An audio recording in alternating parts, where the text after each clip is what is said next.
Media की agencies और जो वर्तमान में ऑनलाइन दस्तावेज मौजूद हैं, ये सभी दस्तावेज और मीडिया चैनल्स पर प्रसारित कुछ तथ्य दिल दहला देने वाले हैं। आज कोर्ट में जब ये तथ्य प्रस्तुत किया गया कि अरविंद केजरीवाल द्वारा चिन्हित विजय नायर के सौजन्य से कुछ विशिष्ट शराब कंपनियों ने बैठकर शराब की पॉलिसी बनाई, तो अरविंद केजरीवाल जी के किसी भी वकील ने इस तथ्य का खंडन नहीं किया। आज कोर्ट में कुछ बैंक ट्रांजैक्शंस का विशेष उल्लेख हुआ। एक बैंक ट्रांजैक्शन ऐसा जिसके अंतर्गत समीर महेंद्रू 1 करोड़ की राशि मेसर्स राधा इंडस्ट्रीज में ट्रांसफर करते हैं। दूसरा, कोर्ट में जो मीडिया की एजेंसीज के माध्यम से दस्तावेजों में ध्यान में आता है, विजय नायर को समीर महेंद्रू 2 से 4 करोड़ रुपया देते हैं। इसका भी अरविंद केजरीवाल ने खंडन नहीं किया, ना ही अपने आप को इससे दरकिनार किया। आज कोर्ट में सीबीआई और इंडियन पीनल कोड के अंतर्गत, पीएमएलए के अंतर्गत जितने केसेस दाखिल हुए थे और जो विविध कोर्ट्स के सम्मुख पेश हुए, उसके खिलाफ भी अरविंद केजरीवाल के लॉयर्स ने कोई स्पेसिफिक मंतव्य नहीं दिया। ऐसा अगर आप ऑनलाइन लीगल प्रोसीजर्स को रिपोर्ट करने वाली एंटिटीज का भी खाका पड़े तो ध्यान में आता है। केस के कुछ तथ्य हैं जो जानकारी में आता है कि आज कोर्ट के सम्मुख प्रस्तुत हुए। एक, कि 4/9/2020 दिल्ली सरकार एक एक्सपर्ट कमेटी बनाती है। उस कमेटी का बनना, ये ऑर्डर देने वाले, इशू करने वाले व्यक्ति का नाम है मनीष सिसोदिया। एक्सपर्ट कमेटी को चेयर करते हैं तब के एक्साइज कमिश्नर, और इस कमेटी ने 13/10/2020 अपनी रिपोर्ट सबमिट की, ऐसा जानकारी में आता है। एक्सपर्ट कमेटी की रिपोर्ट 31 दिसंबर 2020 में सार्वजनिक की जाती है और 14,671 फीडबैक्स आते हैं। ये सब अरविंद केजरीवाल जी की काउंसिल ऑफ मिनिस्टर्स में कैबिनेट मीटिंग में 5/2/2021 में प्रस्तुत होते हैं ताकि इसे एग्जामिन किया जाए। जो ग्रुप ऑफ मिनिस्टर्स बनता है उसमें 3 मुख्य लोग हैं, मनीष सिसोदिया, सत्येंद्र जैन, कैलाश गहलोत। मैं आपका ध्यान आकृष्ट करना चाहूंगी कि जो कोर्ट के सम्मुख दस्तावेज प्रस्तुत हुए हैं उसमें ये साफ इंगित है कि इन दस्तावेजों में बिना किसी कारण क्लैरिफिकेशन और मॉडिफिकेशन किया जाता है। बदला हुआ ये दस्तावेज दोबारा जनता के सम्मुख कभी प्रस्तुत नहीं होता। कुछ तथ्य ऐसे जिनसे अरविंद केजरीवाल जी ने आज कोर्ट में अपने लॉयर्स के माध्यम से एक बार भी अपने आप को दरकिनार नहीं किया। एक, मनीष सिसोदिया के अपने सेक्रेटरी ने 7 दिसंबर 2022 में ये कबूल किया कि मनीष सिसोदिया ने सी अरविंद नामक उस सेक्रेटरी को केजरीवाल के घर बुलाया, 30 पेज का डॉक्यूमेंट दिया। जब इस व्यक्ति को अरविंद केजरीवाल के घर बुलाया गया तब कमरे में मनीष सिसोदिया, सत्येंद्र जैन और अरविंद केजरीवाल उपस्थित थे।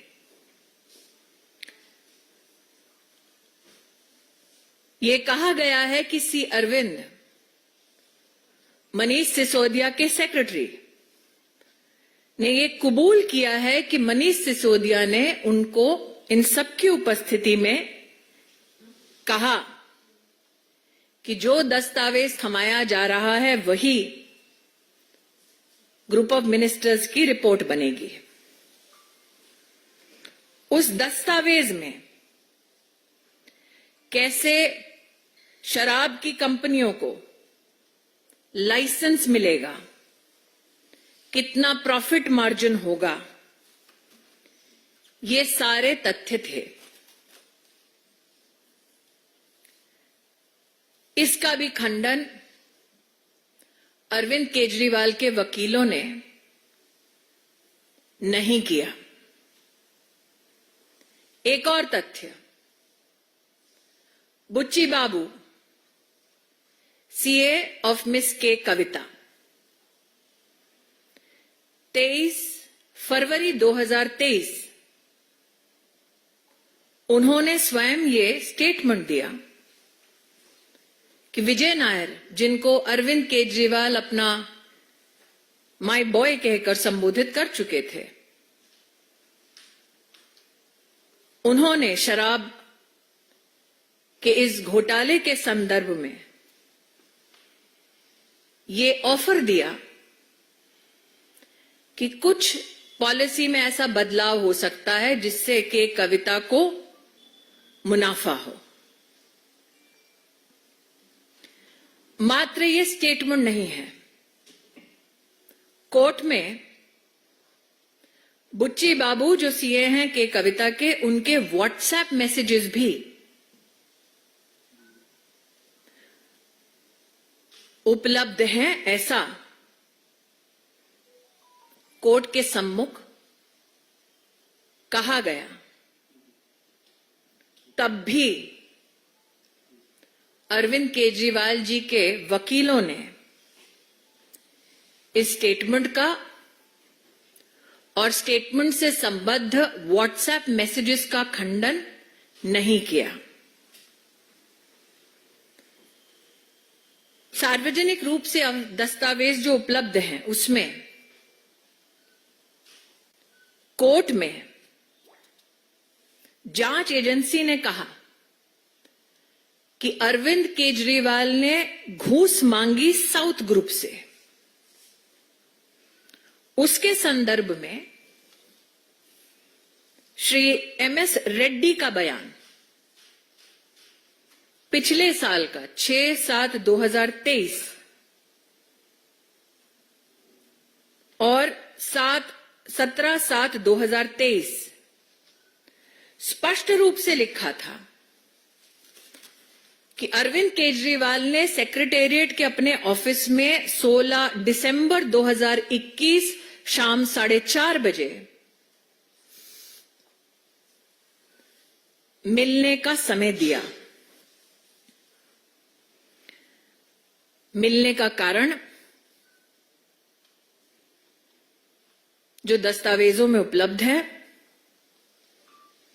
अरविंद केजरीवाल का statement as per MS Reddy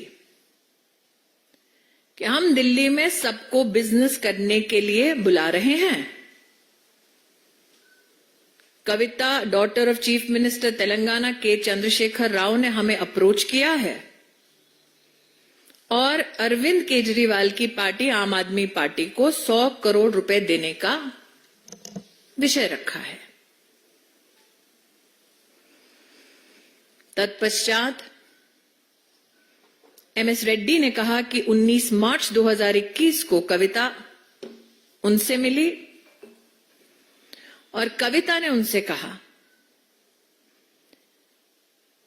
कि वो 50 करोड़ का अरेंजमेंट करे। इस व्यक्ति ने अपने बेटे से कहा कि आगे की कार्रवाई कविता के साथ करे और उस बेटे ने उनसे बतलाया कि 30 करोड़ इस शराब घोटाले के लिए देना सुनिश्चित हुआ है। दस्तावेज में यह भी कहा गया कि 25 करोड़ के कविता के 2 व्यक्ति नेमली बुच्ची बाबू और अभिषेक बोनपल्ली इनको दिया गया। इसका भी खंडन आज कोर्ट में जो सार्वजनिक दस्तावेज उपलब्ध हैं उसका खंडन अरविंद केजरीवाल की लीगल टीम ने नहीं किया। दस्तावेजों की झड़ी में आज अगर आप इन दस्तावेजों को पढ़ेंगे तो जो सुबह से मैं आम आदमी पार्टी के प्रवक्ताओं का और विशेषज्ञों का वक्तव्य सुन रही हूं, they were asking where is the money, कितना पैसा दिया गया, कब किसको कहां दिया गया, इस सब का विवरण अदालत के सामने प्रस्तुत किया गया। अरविंद केजरीवाल के साथ मिलकर किस प्रकार की कंस्पिरेसी हुई, एक स्टेटमेंट है 25 अप्रैल 2023 का शरत रेड्डी का, जिन्होंने कहा कि मैं क्योंकि दिल्ली में इन्वेस्टमेंट कर रहा था, मेरी इच्छा थी कि मैं अरविंद केजरीवाल और मनीष सिसोदिया से स्वयं मिलूं। विजय नायर के माध्यम से यह मुलाकात सुनिश्चित की गई। कैसे मुलाकात हुई, काली रंग की एसयूवी से उठाकर कैसे एक सरकारी बंगले में लिया गया जहां पर अरविंद केजरीवाल इनसे मिले, इसका भी विवरण है। इसका भी खंडन अरविंद केजरीवाल जी की लीगल टीम ने नहीं किया, ऐसा व्यतीत होता है। विजय नायर कौन है? ये वो व्यक्ति हैं जिनके संदर्भ में मीडिया ने विस्तृत रूप से जनता के सम्मुख जानकारी पेश की। इनफैक्ट हाईकोर्ट ने भी इनको बेल देने से इनकार किया और कहा कि इनके खिलाफ आरोप गंभीर हैं। लेकिन अरविंद केजरीवाल ने इस पैसे का इस्तेमाल कैसे किया? 45 करोड़ रुपया, जिसे गोवा के इलेक्शन कैंपेन में इस्तेमाल किया गया। विवरण में जिस एविडेंस की बात होती है उसके चलते एक कंपनी के मालिक, जिन्हें आम आदमी पार्टी के गोवा के चुनाव के लिए चिन्हित किया जाता है, उनके बयान हैं, इंक्लूडिंग एक एम्प्लॉय जिसका नाम है शायद इस्लाम काजी। मीडिया इसको पुष्टि कर सकता है। 45 करोड़ रुपीस जो आम आदमी पार्टी ने गोवा के विधानसभा के चुनाव में इस्तेमाल किया, उसकी जानकारी आईटी डिपार्टमेंट के विविध छापे, हवाला मनी का ट्रांजैक्शन कैसे हुआ, इस सब की पुष्टि सीबीआई ने की और अपनी सप्लीमेंट्री चार्जशीट में इसको फाइल किया 8/7/2023। इन सभी दस्तावेजों के साथ कॉल रिकॉर्ड्स भी कंफर्म करते हैं। इसका भी खंडन अरविंद केजरीवाल जी के वकीलों ने नहीं किया। जो रिकॉर्ड्स पाए गए, ये बताया जाता है कि अगस्त 2021 से लेकर जनवरी 2022 तक 18 मौकों पर 17 करोड़ से ज्यादा पैसा और 16 मौकों पर जून 21 से दिसंबर 21 के बीच 27 करोड़ रुपया का आदान प्रदान हुआ, ताकि आम आदमी पार्टी भ्रष्टाचार के अपने इस पैसे से गोवा के विधानसभा में अपनी राजनीतिक पहचान बना सके। ये पब्लिक नॉलेज है। इन दस्तावेजों के माध्यम से 4 रूट से गोवा पैसा भेजा गया। एक बार 12 करोड़, एक बार 7.1 करोड़, एक बार 16 करोड़, एक बार 7.2 करोड़, एक बार 2 करोड़। पैसा 4 रूट से ट्रांसफर हुआ, इसका खंडन अरविंद केजरीवाल के वकीलों ने नहीं किया। गोवा में 18 बार 17 करोड़, 16 बार 27 करोड़ का ये ट्रांजैक्शन हुआ, इसका खंडन अरविंद केजरीवाल जी के टीम ने नहीं किया। एडवर्टाइजिंग एजेंसी से लेकर, सर्वे करने वालों से लेकर, असेंबली सीट के मैनेजर्स से लेकर ये पैसा कैसे बांटा गया, इस सब का विवरण आज कोर्ट के सामने प्रस्तुत हुआ।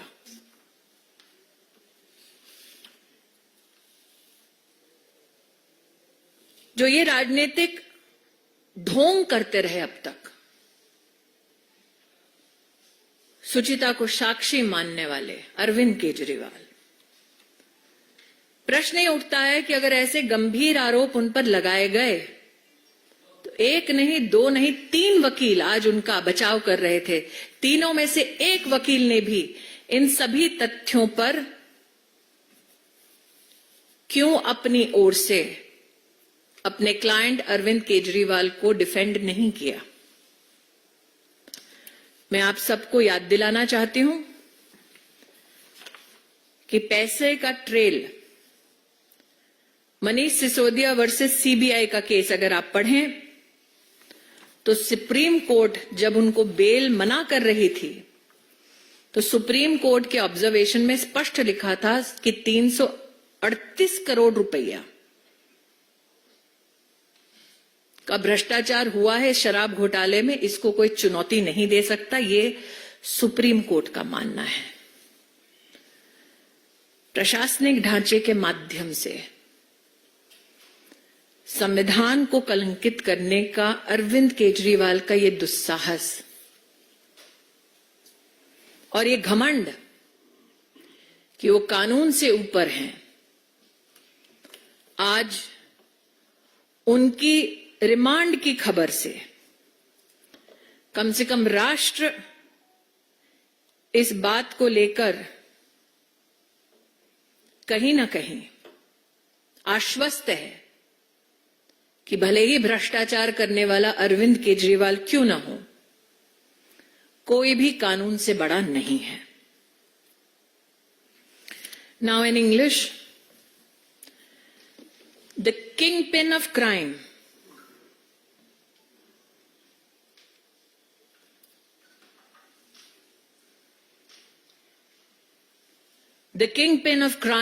Arvind Kejriwal is now sought to be finally brought to justice. looking at reportage by all media agencies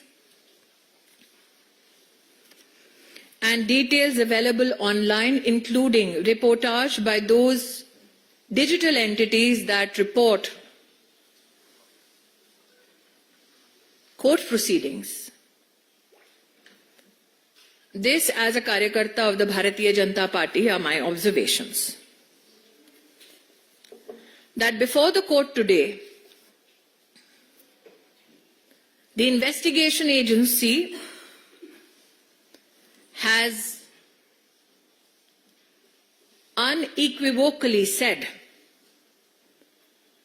that liquor companies were instrumental in framing and implementation of the excise policy,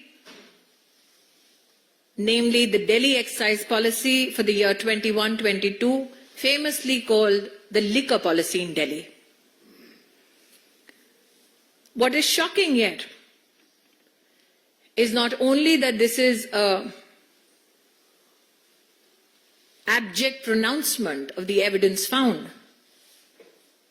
but it is also finding an illustration of financial transaction of various kinds.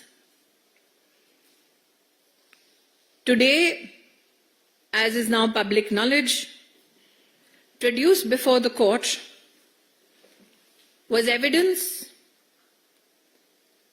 which highlights how Shri Sameer Mahendru transferred 1 crore rupees to Messrs. Radha Industries, managed by Shri Dinesh Arora,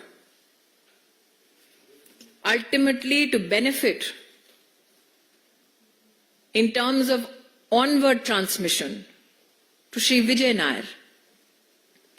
And that Vijay Nair, who Arvind Kejriwal once famously said is his boy, received 2 to 4 crore rupees from Sameer Mahendru.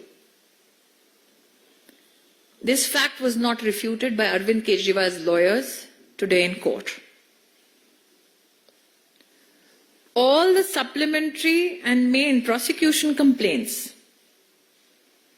which have been filed and on which the Honorable Court has also issued processes, none of those cases and their mention has been challenged by Arvind Kejriwal in court today. To just give a short background to the scam, on 4/9/2020, Manish Sisodia issues an order for the constitution of an expert committee which has to suggest measures with regards to the excise policy. That this expert committee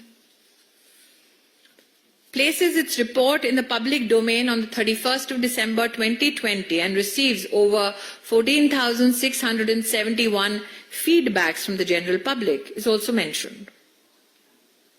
There is a mention of the constitution of a group of ministers, but also uniquely there are mentions about how clarifications and modifications were made to the report without any justification. And on these modified documents, no public comments were sought. Across all television channels today, we have seen many representatives of the Aam Aadmi Party and those who have opined on this scam talk about the role of Arvind Kejriwal. His role in the policy formulation. There is a statement by the Secretary of Manish Sisodia, of course, freely hired by Manish Sisodia, C. Arvind, which is dated 7th of December 2022, where Mr. Arvind says that in March 21, Manish Sisodia called him to the residence of Chief Minister Arvind Kejriwal gave him 30 pages worth of a document, which was a draft report, that at this said venue, at this said time, Satyendra Jain, Manish Sisodia and Arvind Kejriwal were present. Manish Sisodia then goes on to tell C. Arvind that this is the base document on which the final report is to be made. This document includes how licenses are to be given out to private players for distribution of alcohol and how profit margin was to be fixed at 12%. These points were never discussed in the GOM, and these points, as C. Arvind has stated in his statement dated 7th December 22, were handed over to him at Arvind Kejriwal's residence.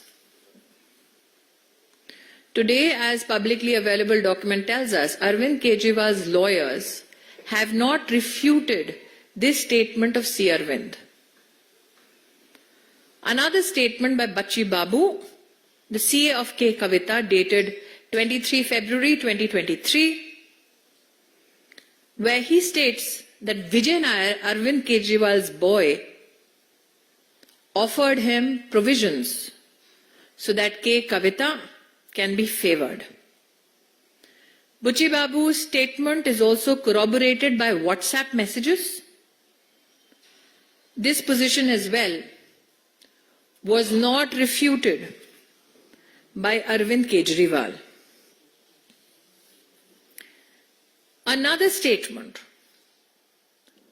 MS Reddy, in a statement dated 17/7/2023, has said that Arvind Kejriwal gave him time in the Secretariat office on the 16th of March 2021 at 4:30 p.m. where Arvind Kejriwal said he welcomes people to do business in Delhi, and regarding the liquor business,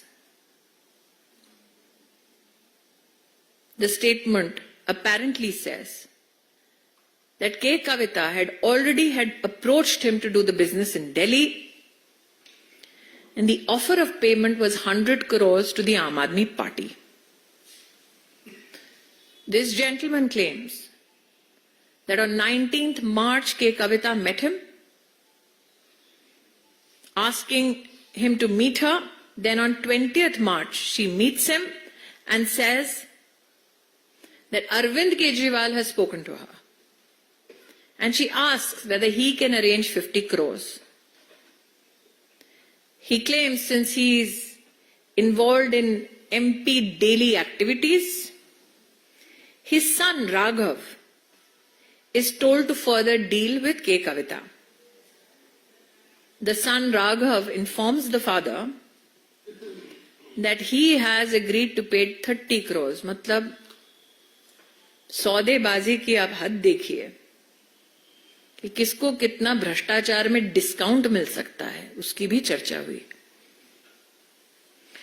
Raghav का भी statement recorded 26/7/23 dated 27/7/23 confirm करता है कि उसने के कविता के 2 व्यक्तियों को 25 करोड़ का कैश दिया. इसका भी खंडन. This has not been refuted by Arvind Kejriwal's legal team today in court. That is what public documents tell us.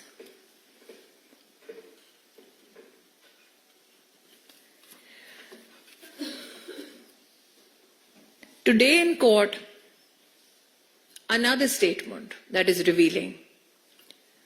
Sarath Reddy, statement dated 25th April 23, said that it was his desire, since they were in Manish Sisodia.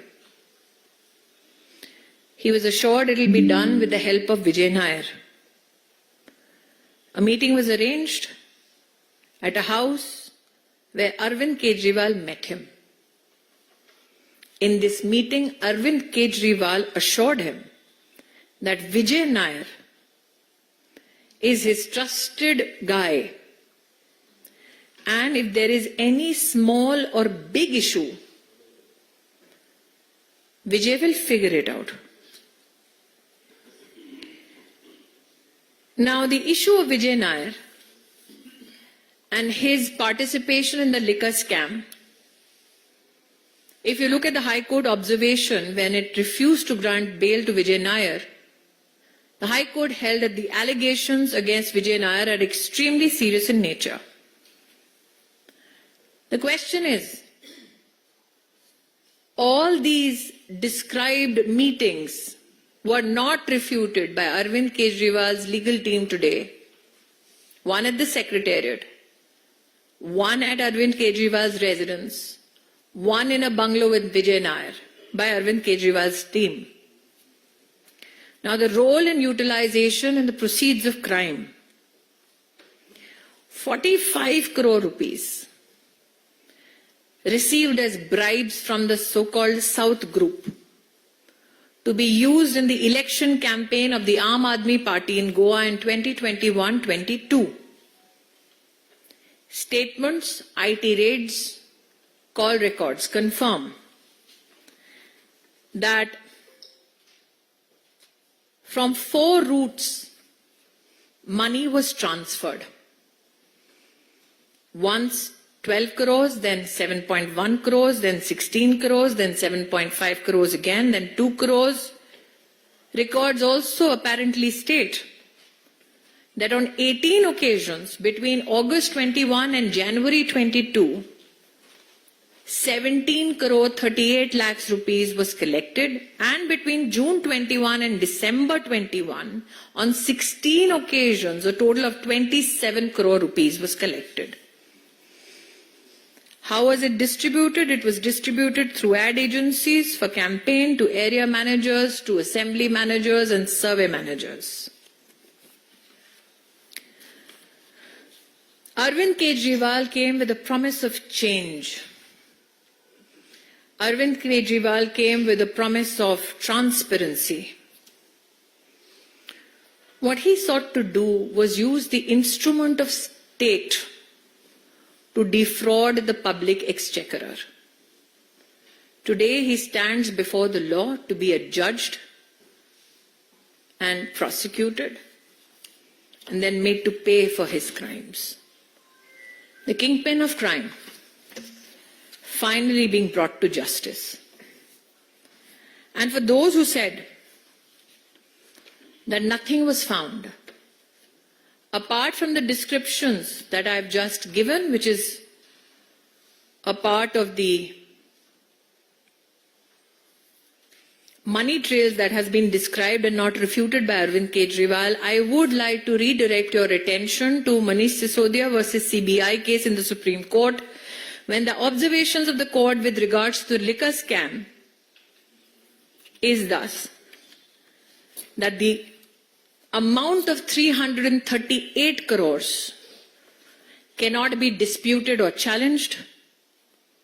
And I here quote verbatim what the Honorable Supreme Court has said, that the new excise policy was meant to give windfall gains to select few wholesale distributors who in turn had agreed to give kickbacks and bribes.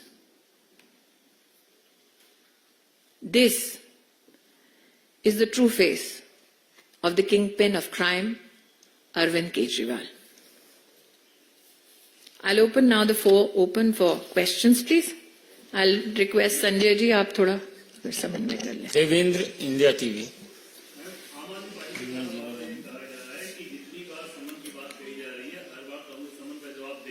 समन का जवाब देने के लिए समन नहीं दिया जाता, समन के संदर्भ में पेश होने का कानूनी प्रावधान है. विनीत. मैम, आम आदमी पार्टी की ओर से लगातार ये कहा जा रहा है कि जो भी कार्रवाई अरविंद केजरीवाल के खिलाफ की जा रही है, कहीं न कहीं दुर्भावना के कारण की जा रही है, बदले की कार्रवाई की जा रही है. सुप्रीम कोर्ट ने कहा है कि दिल्ली की अरविंद केजरीवाल की सरकार ने 330 करोड़ से ज्यादा का घोटाला किया शराब के नाम पर और घूस दी. क्या आम आदमी पार्टी के कार्यकर्ताओं का, प्रवक्ताओं का ये मंतव्य है कि देश की सर्वोच्च न्यायालय ने सही स्टैंड नहीं लिया। रविकांत राय।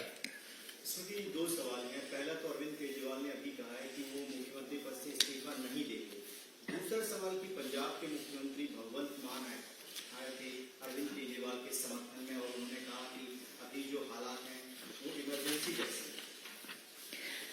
ऐसा है, जिन दस्तावेजों को अभी अभी मैंने पढ़ा जो सार्वजनिक रूप से उपलब्ध है, मैंने कहा वहीं से मुझे प्राप्त हुए हैं, उसको अगर आप मीडिया के पर्सनल के नाते बारीकी से पढ़ें तो सिर्फ गोवा के इलेक्शन कैंपेन में ये काला धन नहीं गया। इन दस्तावेजों में पंजाब के आम आदमी पार्टी के चुनाव का भी उल्लेख है। तो सीएम पंजाब किस भय से मिलने आए थे भाभी जी से? आमोद राय। इस पूरे प्रकरण में जो सबसे महत्वपूर्ण बात है कि पहली बार ऐसा हुआ है कि सिटिंग सीएम जेल जा रहे हैं या कस्टडी में जा रहे हैं, तो आपको लगता है कि ये नई संवैधानिक चैलेंज है, इसको उम्मीद करना चाहिए, उनको इस्तीफा देना चाहिए? मुझे लगता है कि उनकी निजी संवैधानिक पोजीशन क्या रहेगी उस पर वही बेहतर टिप्पणी कर पाएंगे, लेकिन ये कहीं ना कहीं उन लोगों को भी आक्रोशित करता है जिन्होंने अरविंद केजरीवाल पर विश्वास किया, जिनमें से एक का नाम अन्ना हजारे है। यतीन्द्र। अभी आतिशी ने एक पीसी किया, उसने कहा कि ये पी शरत रहती थी, जब उनसे पूछताछ की तो उन्होंने कहा कि कोई उन्होंने पैसा नहीं दिया, लेकिन ऐसा है, मैंने कर लिया गया और फिर इलेक्टोरल बॉन्ड उन्होंने कर लिए तो उसे कहलवा दिया और जमानत हुई। मैं पुनः कह रही हूं कि मैंने जितनी तथ्य को अभी पढ़ा है, बैंक के ट्रांजैक्शंस हैं, इनकम टैक्स डिपार्टमेंट की रेड्स हैं, सुप्रीम कोर्ट का बयान है, सुप्रीम कोर्ट के बयान के साथ साथ कॉल रिकॉर्ड्स की डिटेल है। वो प्रेस कॉन्फ्रेंस में चाहे कुछ भी कहे, कोर्ट में क्यों नहीं कहा? पायल। At one point in time, the Aam Aadmi Party and the Congress were at loggerheads, but the first person to actually call up Kejriwal's family and reach his residence today was Rahul Gandhi and KC Gopal. Are you really surprised? No. Now this speak in folk tongues is known, especially the Gandhi family. On the 2nd of July 2023, Rahul Gandhi made a mention in his Telangana rally to the liquor scam in Delhi, which is known to all agencies. So which Rahul Gandhi is correct? The one who's calling Kejriwal's family or the one who spoke in Telangana on the 2nd of July 2023? And which Congress party is correct? The one that gave a letter to the Commissioner of Police on 3/6/2022 or the ones that are trying to defend him today? Which Congress is correct? The one who in the roop of Ajay Makhanji actually accused Arvind Kejriwal of taking black money in the Goa Assembly elections to defeat the Congress party. Arun. Ma'am Hindi में पूछ लिया राहुल गांधी का जो आरोप था। राहुल गांधी कितनी विविध प्रकार की एक ही विषय पर पासा पलटते हुए टिप्पणी कर सकते हैं, उसका एक प्रमाण देना चाहूंगी। 2 जुलाई 2023 में तेलंगाना में राहुल गांधी ने उल्लेख किया कि केसीआर भी करप्ट है, शराब का भी घोटाला हुआ है और सभी एजेंसीज को पता है। तो कौन सा राहुल गांधी सच बोल रहा था, तेलंगाना वाला कि आज दिल्ली में जो फोन कर रहा है वो वाला? कांग्रेस पार्टी का कौन सा चेहरा सही चेहरा है? वो जिसने 3/6/2022 में दिल्ली में पुलिस को लिखित में शराब घोटाले के बारे में अपनी कंप्लेंट दी। क्या वो कांग्रेस सही है? आज वाली कांग्रेस सही है? कौन सी कांग्रेस का नेतृत्व आज दिल्ली में सही है? वो अजय माकन जी जिन्होंने सार्वजनिक प्रेस करके कहा कि अरविंद केजरीवाल की पार्टी ने गोवा के चुनाव में कांग्रेस पार्टी को हराने के लिए भ्रष्टाचार का पैसा इस्तेमाल किया। कांग्रेस के वो प्रवक्ता जो कहते हैं कि शराब का घोटाला हुआ, तो सच कौन बोल रहा था? राहुल तेलंगाना में, राहुल दिल्ली में? प्रवक्ता तब या प्रवक्ता अब? Arun.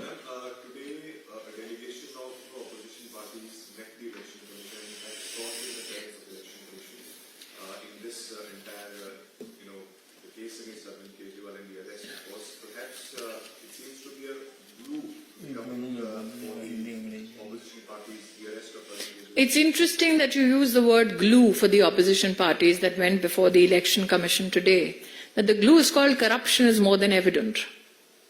But what is also interesting, and I'm not a student of law, is that an officer of the court who had just presented himself before the court goes to the Election Commission to bring the court under pressure. So corruption is the glue that brings them together. What is fascinating is all the details that I've given you are partners of the India Alliance who are transacting between the South and Delhi government. So no wonder everybody ran.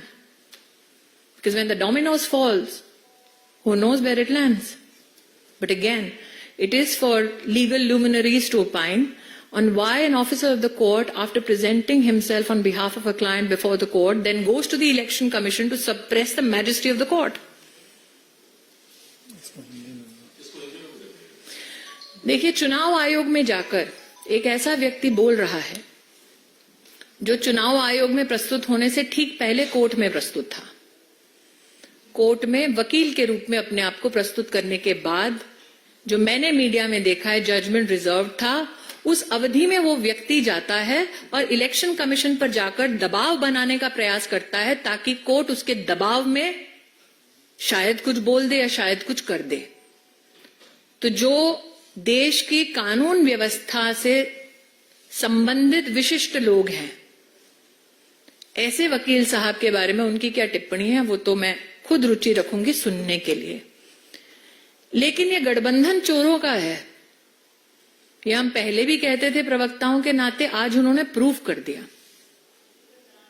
किसके लिए गए? उसके लिए जो शराब के घोटाले का सरगना है, जिसके खिलाफ बैंक का transaction, call record detail, policy instrument और कई लोगों का एविडेंस बयान है। तो जुडिशरी को सप्रेस करने का ये उनका प्रयास निंदनीय है। यतीन्द्र हो गया। विशाल पांडे, रिपब्लिक। आज कोर्ट में अरविंद केजरीवाल ने कहा कि मेरा जीवन इस देश को समर्पित है। देखिए, मैं रेटोरिक में विश्वास नहीं करती। मुझे ऐसा लगता है कि आज जो तथ्य हमने बोले हैं वो तथ्य कोर्ट के सम्मुख भी प्रस्तुत हुए थे। हिमांशु, आज तक। मैम, मेरा एक सवाल है। पहले सत्येंद्र जैन करप्शन के केस में जेल में गए मंत्री रहते हुए, मनीष सिसोदिया जेल गए सेम केस में मंत्री रहते हुए, अब अरविंद केजरीवाल जेल। कई और मंत्रियों के विभागों को लेकर जांच चल रही है। आपको नहीं लगता कि इतने भ्रष्टाचार के बाद राष्ट्रपति को अब कड़ा कदम उठाते हुए मैं पहले तो मॉडल कोड ऑफ कॉन्डक्ट लागू है। मैं एक संवैधानिक पद पर सेवा दे चुकी हूं, दे भी रही हूं वर्तमान में। दूसरा, मैं प्रवक्ता के नाते आज इस मीडिया कॉन्फ्रेंस में महामहिम राष्ट्रपति जी के संदर्भ में कोई टिप्पणी नहीं कर सकते। ठाकुर रविंद्र सिंह, जी न्यूज। मैडम, ये पहले का उदाहरण बीजेपी का हो या दूसरी पार्टियों का, हाल फिलहाल में हेमंत सोरेन का भी देखने को आ रहा है कि उन्होंने ईडी किया, गिरफ्तार हुए, उसके पहले उन्होंने गद्दी छोड़ी। इसके पहले कई उदाहरण हैं, चाहे लालू यादव या फिर बीजेपी के लिए। लेकिन अरविंद केजरीवाल या उनकी पार्टी कर रही है कि हम नहीं छोड़ेंगे, सीएम है। आपको क्या लगता है कि इस्तीफा नहीं दे रहे हैं, गद्दी पर बैठे रहना चाहते हैं, इसके पीछे आपको क्या मंशा लगती है? जितने तथ्य अब तक सम्मुख आए हैं उन्होंने संवैधानिक पद का ही इस्तेमाल किया है भ्रष्टाचार करने के लिए और अपना बचाव करने के लिए। तो क्या आप हैरान हैं कि वो ये पद नहीं छोड़ना चाहते जिसके माध्यम से उन्होंने भ्रष्टाचार किया? न सिर्फ शराब में घोटाला किया, शीश महल भी बनवाया। श्वेता, सहारा टीवी। पंजाब के मुख्यमंत्री ने कहा कि जहां जहां पर विपक्षी पार्टियों की सरकारें हैं वहां पर उपराज्यपाल के माध्यम से परेशान किया जा रहा है। मैं पुनः कहती हूं, अभी जो मैंने दस्तावेज पढ़े जो कोर्ट में पब्लिकली अब अवेलेबल शायद हुए हैं, क्योंकि मैंने तो मीडिया के माध्यम से पढ़े, उसमें सिर्फ गोवा के इलेक्शन कैंपेन को ब्लैक मनी से फाइनेंस करने का उल्लेख नहीं है, पंजाब का भी है। तो क्या इस पर पंजाब के आम आदमी पार्टी के मुख्यमंत्री जी कोई स्पष्टीकरण देना चाहेंगे? मित्रों, सभी प्रश्नों का लगभग हमने उत्तर दिया है। I am really grateful for your patience, ladies and gentleman. Thank you so much.